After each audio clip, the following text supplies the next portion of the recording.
Hi friends, இன்றைக்கி நம்ம PV அறுசுவை குக்கிங் சேனலில் நம்ம ராகி மாவு கூழ் செய்ய போகிறோம். அது எப்படி செய்கிறதுன்னு பார்க்கலாம் வாங்க. ஒரு 1/4 கப் அளவுக்கு நான் ராகி மாவு எடுத்துக்கிட்டேன். தேவையான அளவு தண்ணி சேர்த்துக்கலாங்க. தண்ணி சேர்த்துட்டு நம்ம இந்த மாதிரி ஒரு ஸ்பூன் வச்சு நல்லா கலந்து விட்டுக்கலாம்.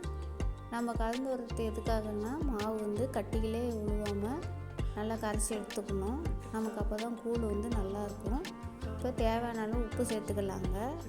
சும்மா கம்மியாக சேர்த்துக்கிட்டால் போதும். அப்புறம் வேகக்கெல்லாம் நம்ம கொஞ்சம் உப்பு சேர்த்துக்கலாம்.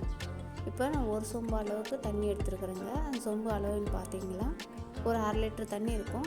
நம்ம இப்போ கரைச்சி வச்ச மாவை நம்ம அந்த தண்ணியில் சேர்த்துக்கலாம். தண்ணி கொதி வந்துருச்சு, மாவையும் சேர்த்தாச்சுங்க. நம்ம சேர்த்த உடனே அப்படியே கிண்டாமல் விட்டுறக்கூடாது. நம்ம இப்படி நல்லா கரண்டி வச்சு கிளறி விட்டுகிட்டே இருக்கணும். அப்போ தான் அது அடி பிடிக்காமல் நல்லாயிருக்கும்.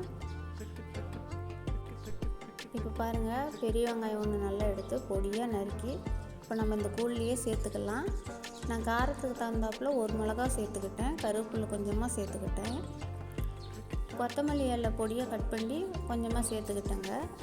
நம்ம இப்படி சேர்த்து செய்யலாம். அது இல்லாமல் நம்ம வெங்காயம் இந்த மாதிரி மிளகாய் எல்லாம் வணக்கி விட்டு அது கூழ் ஊற்றி செய்யலாம், தாளித்து செய்யலாம், நல்லாயிருக்கும்.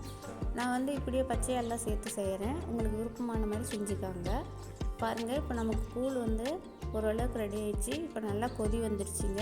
ஃபஸ்ட்லேயே நம்ம ஒரு 1/4 ஸ்பூன் உப்பு போட்டோங்க. இப்போ நம்ம கூழுக்கு தேவையான அளவு மட்டும் உப்பு சேர்த்துக்கலாம். இப்போ நல்லா கைவிடாமல் நல்லா கிளறி விட்டுட்டே இருக்கலாங்க. இப்போ நமக்கு கூழ் ரெடி ஆயிடுச்சு.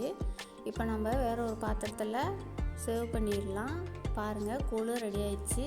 இந்த வெயில் காலத்தில் இந்த மாதிரி கூழ், கம்பு இது மாதிரிலாம் உடம்புக்கு சேர்த்துக்காங்க. உடம்புக்கு ரொம்ப நல்லது. நம்ம சேனலில் பார்த்தீங்கன்னாவே கூழ் மட்டும் இல்லைங்க, நம்ம ராகி மாவு வச்சு நிறையா புட்டு பண்ணியிருக்கோம். பச்சை பயிர் பாயாசம், கருப்பு உளுந்து புட்டு, நிறையா சத்தான வகைகள்லாம் பண்ணிட்டு வரோங்க. நம்ம சேனலுக்கு மறக்காமல் ஆதரவு கொடுங்க. இந்த வீடியோ பிடிச்சிருந்துச்சின்னா லைக் பண்ணுங்கள், ஷேர் பண்ணுங்கள், மறக்காமல் நம்ம சேனலுக்கு சப்ஸ்கிரைப் பண்ணுங்கள்.